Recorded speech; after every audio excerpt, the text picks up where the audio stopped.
السلام عليكم ورحمة الله وبركاته. طلابنا الأعزاء، مرحبا بكم. نرحب بكم في هذا اللقاء التعليمي المتجدد. في هذا اللقاء إن شاء الله سنتحدث عن الوحدة الرابعة من كتاب الهيدواي. So today we are going to talk about the grammar section of Unit 4 from the Headway book. The topic of today is going to be on modal verbs. So the modal and related verbs. I'm going to talk in general actually about the modal verbs. Then after I'm going to go in details. So the first thing I'm going to talk about is modal and related verbs. Modal and related verbs. Modal and related verbs. Okay, so there are a group of verbs which are called modal verbs. These are called modal verbs. These modal verbs actually come before other verbs in sentences. This is number one. Number two, these modal verbs add meanings. These modal verbs add meanings. So in general, they can be used before main verbs, or not main verbs, we can say before other verbs in the sentences. At the same time, they add different meanings like certainty, like permission, like possibility, and the stuff. So I'd like to write the first rule on the sentence, which is modal verbs. They can be used before other verbs in the sentence. Okay, they add different meanings. They add different meanings, such as what? Such as certainty, permission, ability, and the like, etc. So this is the first idea. Actually, there are different rules, yes, for using modal verbs. Number one, for modal verbs, we cannot use, they are not used with S. With the third person singular, like he, she, it, we don't use S with them. Like we have more examples actually. We can say, she can ski. This is a sentence. Two, he may come. Number three, it might rain. So if we have a look here, we can say that we do not use S with the third person singular. This is number one. Number two, the second rule, which we use concerning or with modal verbs, is that we do not use we. This is number one. Number two, we don't use like don't, doesn't,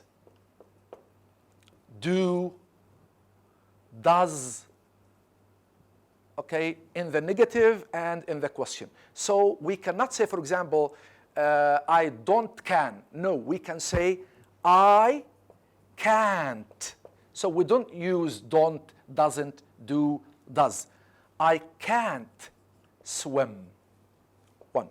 Two, she won't come tonight. Okay? So if we have a look here, we can notice that won't, this is the short form of will not. This is won't come, won't come. So the negative is just, in the negative, we just add not after the modal verb. We just add not. We cannot use don't, doesn't. And with the question, three, in the question, we, for example, can say, can he drive a car? We cannot say do, does, or this stuff. Okay, so this is the second rule. The third rule is that we, in most cases, we do not use to after these, modal verbs. We don't use to. Three, we don't use to after these verbs. But we have an exception actually here. The exception is ought to, have to, because have to, ought to here is part of the verb, is part of the verb. And that's why we say we do not use to after these verbs. For example, you must leave early. You must leave early. I cannot say you must to. You must to, you can to. No, this is wrong. This is wrong. Okay? You have to or ought to. You ought to. To here is a part, is part of the verb. To is part of the verb. To is part of the verb. And that's why we do not use to, in most of these verbs, with most of these verbs. Rule number 4, they do not usually have past forms. They don't usually have past forms. Most of these verbs don't. These verbs don't have past forms. Okay? And that's why sometimes we use the perfect infinitive. We use the perfect infinitive. We use the perfect infinitive if we would like to use the past form with these verbs. Like, you should have told me. You should have told me about what happened to you.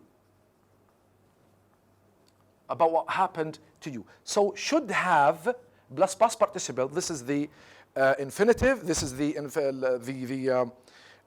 perfect infinitive.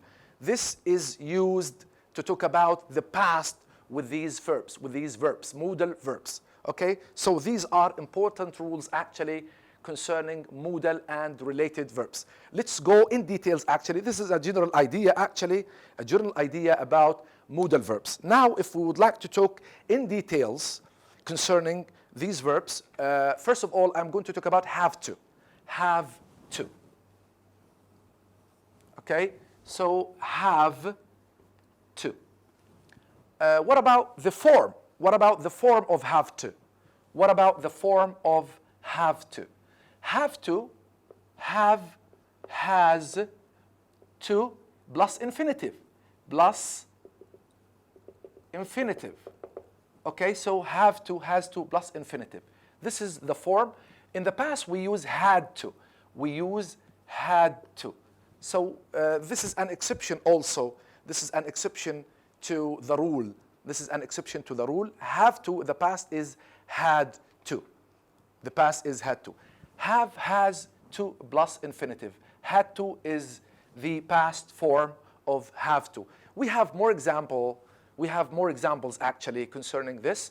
We can say she has to get up early.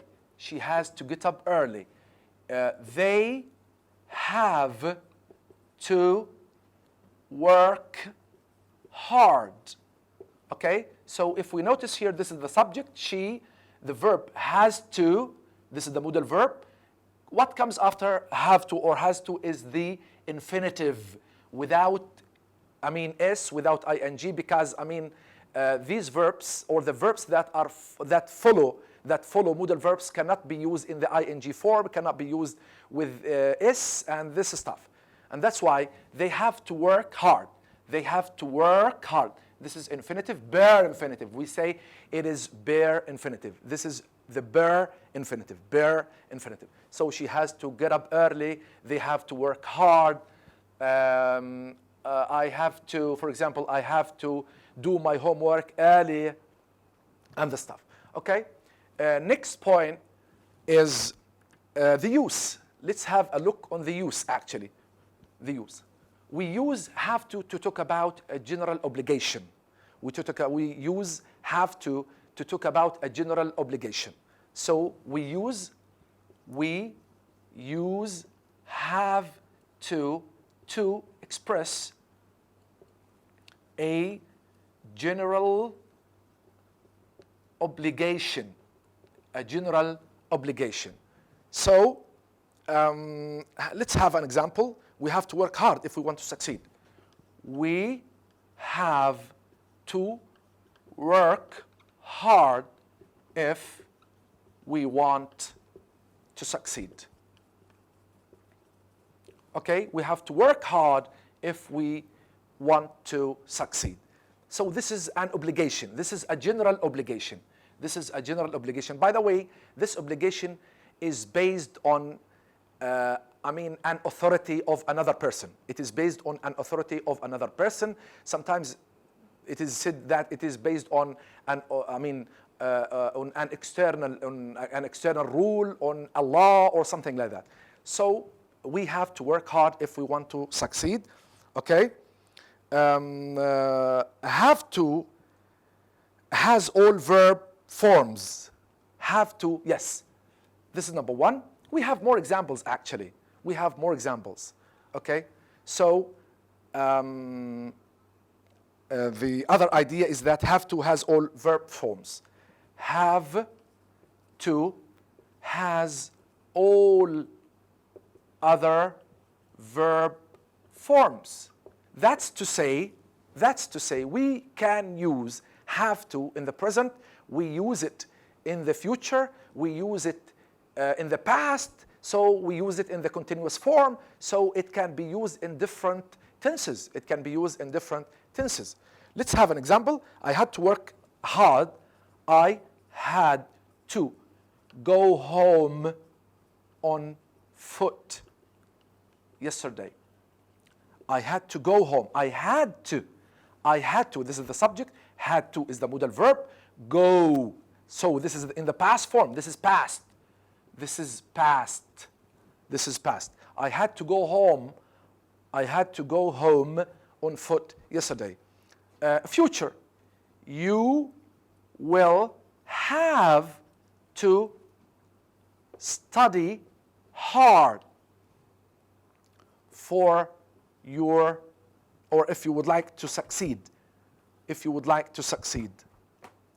You will have to study hard if you want to pass your English exam. You will have to succeed. You will have to study hard. You will have to do something. So this is in the future. This is in the future. Okay? This is in the future. Okay? So this is in the past. The second example expresses a future idea, and I can use I hate, for example, I hate having to get up early for work. So it can be used in the ing form. So this is an ing form, and that's idea. The whole example, all these examples is an illustration of this rule. The whole examples are an illustration of this rule. Have to has all other verb forms. Has all other verb forms. Okay? So this is done for have to.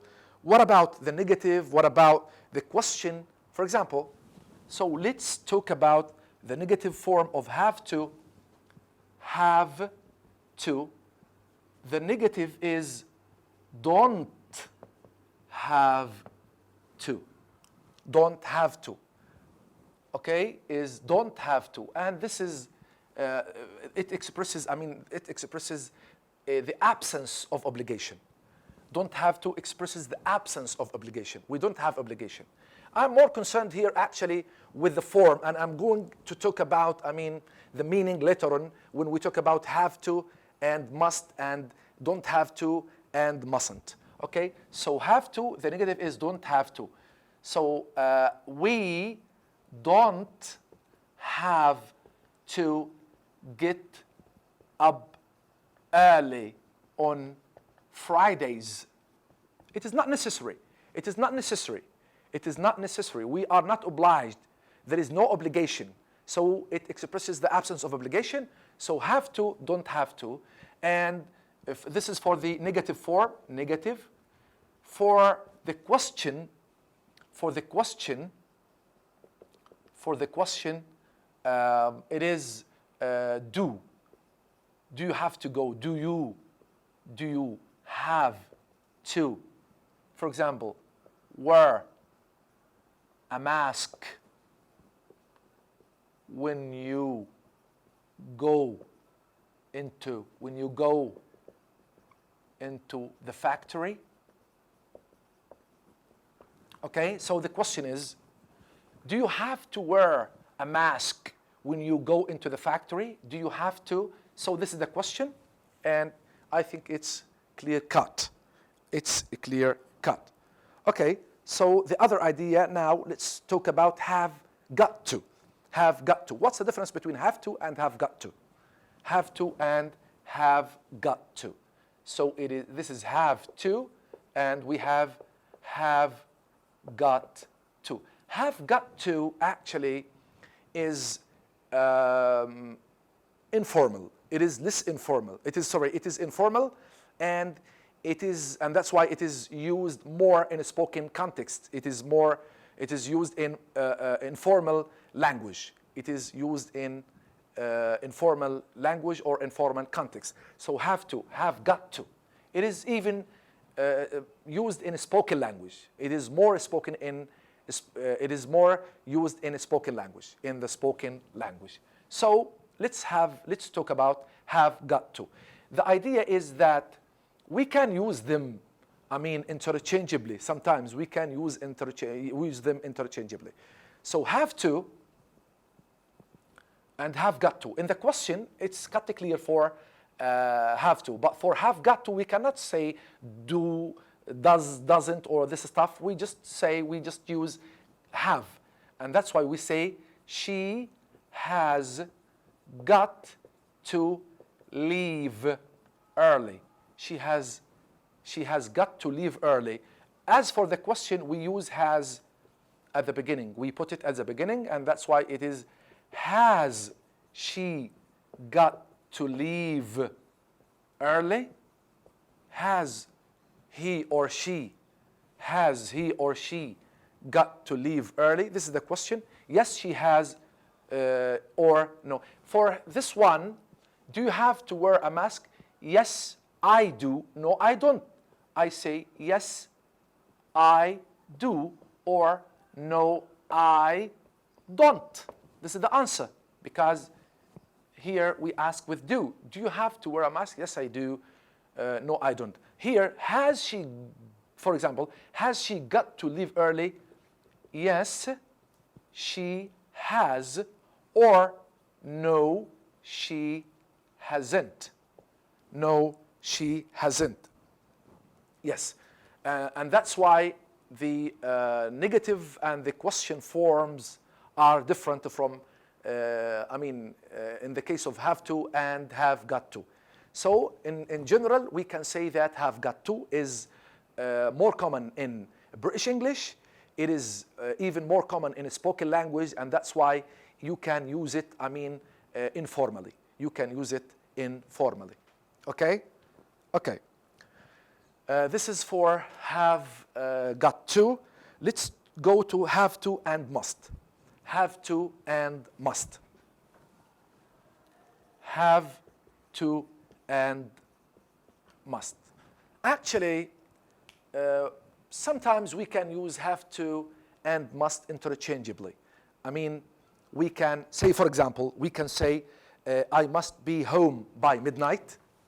I must be home by midnight.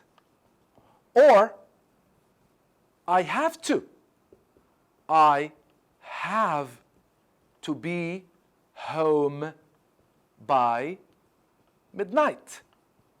So if we notice here, if we have a look, we can notice that must, have to can be used, interchangeably. They express obligation. They express obligation.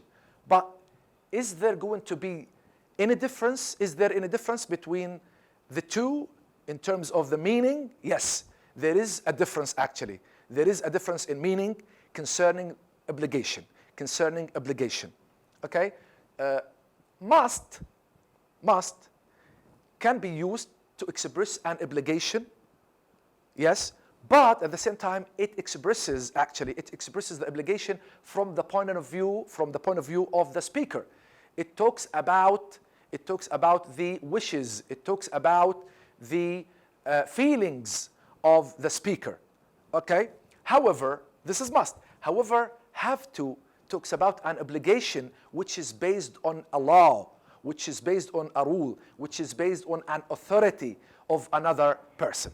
An authority of another person. Okay? This is important. This is the difference actually. If we would like to talk about examples or to take examples, actually, they are cut clear actually. We have two examples. Okay, so in short, we can say that have to and must can be used interchangeably, but at the same time there is some sort of, a difference in meaning, and this is what I'm going to talk about in the next class. Thank you very much.